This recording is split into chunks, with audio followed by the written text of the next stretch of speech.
Hello, welcome to Telugu capital TV. నేను మీ రవి. ఈరోజు మనతో ప్రముఖ అడ్వకేట్ శశికాంత్ గారు ఉన్నారు. నమస్తే సార్. నమస్తే రవి గారు.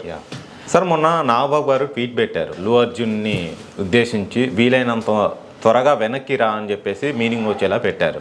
కానీ ఆ పరిస్థితి లేదు అనిపిస్తుంది. ఏమంటారు సార్? కరెక్ట్ మీరు చెప్పింది. మీకు ఎందుకు అలా అనిపిస్తుంది ఆ పరిస్థితి లేదని?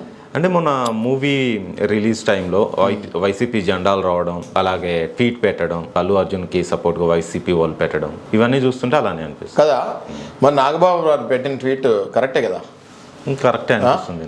ఏ గూడుకి చెందిన పక్షి ఆ గూడికి తొందరగా వచ్చకపోతే, చాలా దూరం వెళ్తే మళ్ళీ వెనక్కి రావాలంటే చాలా కష్టం. ఇవాళ మనము అల్లు అర్జున్ పరిస్థితి చూస్తుంటే అంతే అనిపిస్తుంది. ఎందుకంటే మూవీ రిలీజ్ అవుతే అంబటి రాంబాబు గారు ట్వీట్ పెడతామేంటి వైఎస్ఆర్సీపీ. నెక్స్ట్ ఆ స్క్రీన్ ముందు మొత్తం వైఎస్ఆర్సీపీ జెండాలు ఊపుతున్నారంట. అవును. నెక్స్ట్ సోషల్ మీడియాలో ఒక పక్కన జగన్, ఒక పక్కన అల్లు అర్జున్ బొమ్మలు ట్రోలింగ్. అవును. మరి ఆయన చాలా దూరం వెళ్ళిపోయాడు కదా. వెళ్ళిపోయినట్లే. It is is right Ravi గారు. It is every individuals right. నచ్చచ్చు, ఏ పార్టీ అని నచ్చచ్చు. నీకు జనసేన నచ్చచ్చు రవి గారు, నాకు వైఎస్ఆర్సీపీ నచ్చచ్చు. Who are you to stop me? No one. Okay. అట్లాగే ఆయనకి అల్లు అర్జున్ గారికి ఏ పార్టీ అయినా నచ్చచ్చు. అయితే నాగబాబు గారు పెట్టిన ట్వీట్ ఏంటి అంటే, నువ్వు మరి మెగా పేరు చెప్పుకున్నావు కదా, ఇంతకు ముందు ప్రీ రిలీజ్ అప్పుడు మెగాస్టార్ లేనిదే మేము ఎవరం లేము అని అన్నావు కదా. ఆయనే చెప్పారు. ఆయనే, నువ్వే ఓపెన్ గా చెప్పావు కదా.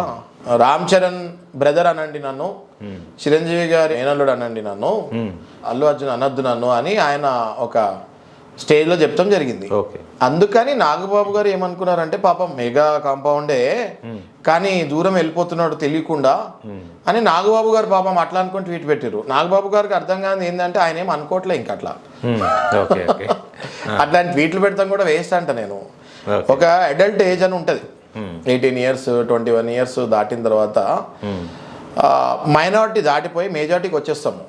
వచ్చేసిన తర్వాత ఎవరిష్టం వాళ్ళది వదిలేయాలని, వాళ్ళకే ఫ్యూచర్లో తెలుస్తుంది నేను చేసింది కరెక్టా రాంగా అన్నది. ఫ్యూచర్లో వాళ్ళు రియలైజ్ అవుతారు. వెనక్కి వచ్చే స్కోప్ ఉంటే వస్తారు. ఎట్లాగో మెగా మీరు అందరూ చాలా మంచి ఫ్యామిలీ కాబట్టి ఎట్లాంటి వాళ్ళని క్షమిస్తారు కాబట్టి మీరు వెనక్కి ఎలాగో తీసుకుంటారు. కాకపోతే డైలాగులు బాగా వెళ్తున్నాయి కదా, ఏంటి పరిస్థితి? ఆ డైలాగ్స్ నేను మళ్ళీ చెప్తున్నా అండి. నేను అందరికీ బాస్ అన్న డైలాగు మరి అది క్లియర్గా ఇంకెట్లా పేలింది ఏంటి అన్న చూడాలి. బట్ నేను అందరికీ బాస్, నీకే కాదు అందరికీ నేను బాస్, ఇట్లాంటివి ఏదో ఇండైరెక్ట్గా డైలాగ్స్ ఉన్నాయి ఆ మూవీలో అని వింటున్నాను నేను.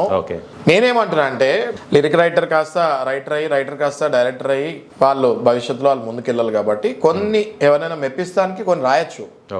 బట్ ఆ డైరెక్టర్కి అట్లీస్ట్ మినిమం ఆలోచించాలి, ఇది పెడితే ఫ్యూచర్లో ఆ హీరోకి ఎంత దెబ్బ అన్నది ఆలోచించాలి ఫస్ట్ డైరెక్టర్.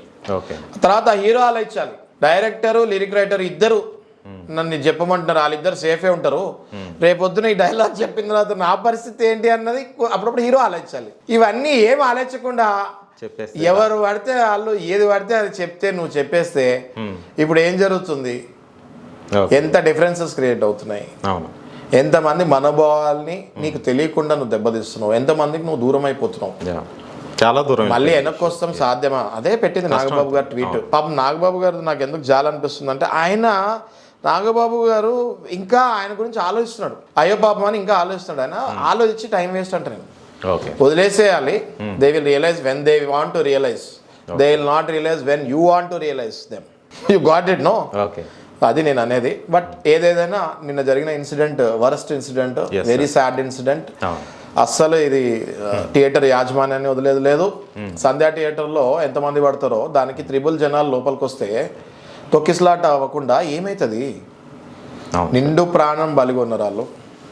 పిక్చర్ ఎంత హిట్ కానీ 1,00,000 కోట్లు రాని ఆ ప్రాణంతో వెనక్కి తిరిగి రాదు కదా. ఇంకేం లాభం? ఇంకా ఈ మూవీ ఏం సాటిస్ఫాక్షన్ వస్తుంది? సక్సెస్ సాటిస్ఫాక్షన్ ఎవరికైనా వస్తుందా అసలు ఈ మూవీలో? డైరెక్టర్కి వస్తుందా, ప్రొడ్యూసర్కి వస్తుందా, హీరోకి వస్తుందా, అందులో యాక్ట్ చేసిన వాళ్ళకి వస్తుందా? సక్సెస్ సాటిస్ఫాక్షన్ ఎవరికైనా వస్తుందా ఈ మూవీలో? ఎవరికి రాదు. సో అహంకారాలు తగ్గించుకొని నేల మీద నడుస్తాం స్టార్ట్ చేయాలి. ఒక్క చిన్న పేరు రాగానే నా అంత తోపు ఎవడు లేడు అని అనుకుంటే ఇట్లాంటి విధి ఇట్లాంటివి చూపిస్తుంటుంది. అందుకని మనుషులు ఎంత ఎదిగినా ఒదుగుండాలి, నేల మీదే ఉండాలి. దీనికి నిదర్శనం megastar, power star Ram Charan కూడా. Yeah. వీళ్ళందరూ ఎంత హంబల్ పీపుల్ ఇల్లు. That's all. ఇంకా నాకేం చెప్పాలని లేదు. నిన్న ఇన్సిడెంట్ తర్వాత my heart is really broken అవే. వాస్తవం సార్. కదా. Thank you sir. అవును sir. That's all. Okay sir, thank you.